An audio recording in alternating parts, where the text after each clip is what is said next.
Has this ever happened to you? You find out your boss is leaving, and now guess what? You have a new boss.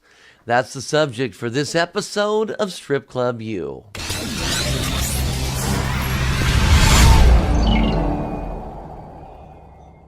Hey Strip Club friends, Danny Meyers here, and thanks for checking out another episode of Strip Club U. If your income is from the strip club business, you really need to hit that subscribe button right there and never miss a show. I have been very fortunate in my career to work for some stable companies who manage to retain their general managers. However, that is not the case for a lot of you. I look around in the industry and on the social media sites, and man, it seems like a lot of you have to deal with the boss change thing quite frequently. I have often wondered how hard that has to be. As soon as you get used to a certain way to do things, bam, a new boss, new rules, and that has to suck. I'm going through a new general manager change right now, the first one that I've had to deal with in several years, so I figured this would be a good time to do an episode for Strip Club U on this subject. Because in any workplace, strip club or not, people are always coming and going. Whether it's you, your coworkers, or your boss, there are always adjustments to be made, and it's important how to handle all of these adjustments. I look at it as there are two different types of new bosses. There's the one who's been with your company for a while, paying their dues, usually a lower level manager that's been patiently waiting their turn and finally gets that promotion.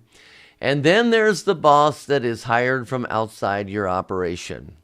The first one will probably be less stressful because they've probably been trained by your outgoing manager, so you probably won't see that many drastic changes. You notice I said probably.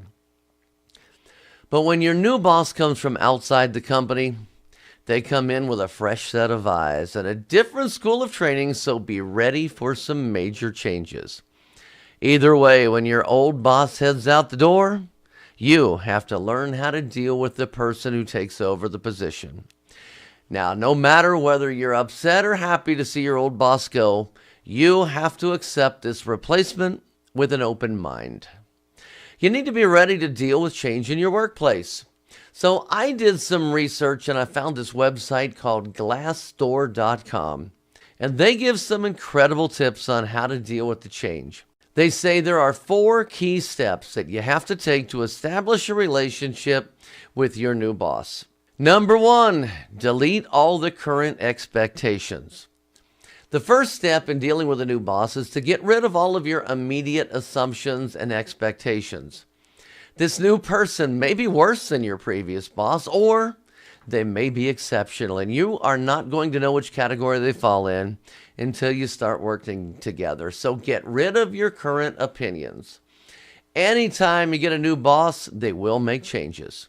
You need to accept this now rather than trying to fight the inevitable. These changes may be great, so you need to give them a chance. Number 2, discuss the new expectations with your new boss.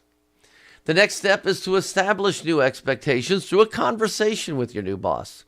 As soon as you can, set up a meeting with the new boss to find out what is expected of you and explain what you expect in return. Now, don't be afraid to ask questions. Find out what your new boss wants to accomplish. How can you contribute, and how will you be evaluated? Number 3 is adapt. Remember, with a new boss comes new ways of doing things. It is essential to accept all the new methods and ideas. You're not getting your old boss back, so move on. Show the new boss some respect, keeping a positive attitude about any and all changes that will put you in the good graces of your new boss. Being receptive is only going to help your career in the long run. Remember, it's important to make a strong first impression. And number 4, communicate. The important thing is to keep the communication between you and your new boss as open and frequent as possible. You need to constantly check back, make sure you guys are on the same page, at least for a little while. Until things become routine, ask a lot of questions and meet to review those expectations. You should also help your new boss out with the transition.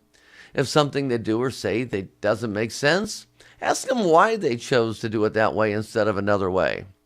Your new boss is probably nervous about their new role as well, so help them out when you can with those little small pieces of advice and navigating your workplace that will really be appreciated. Let me tell you something. Your new boss has more control over your future than you have over theirs. They can help you succeed, or they can see to it that you fail. If you're open to change and accept them in the new role, hopefully your new boss will return the favor by helping you in the future. So don't get hung up on the fear of change. Embrace it. And if you want to check out that website where I got a lot of this information, it's called glassdoor.com. I'll put a link in the description box below. I'm Danny Meyers from the Professional Adult Nightclub DJ Association, better known as Panda, and I want to thank you for checking out Strip Club U. I have several episodes available and a lot more on the way, so hit that subscribe button in the corner and never miss a show. And please tell your friends. And now let's go make some money.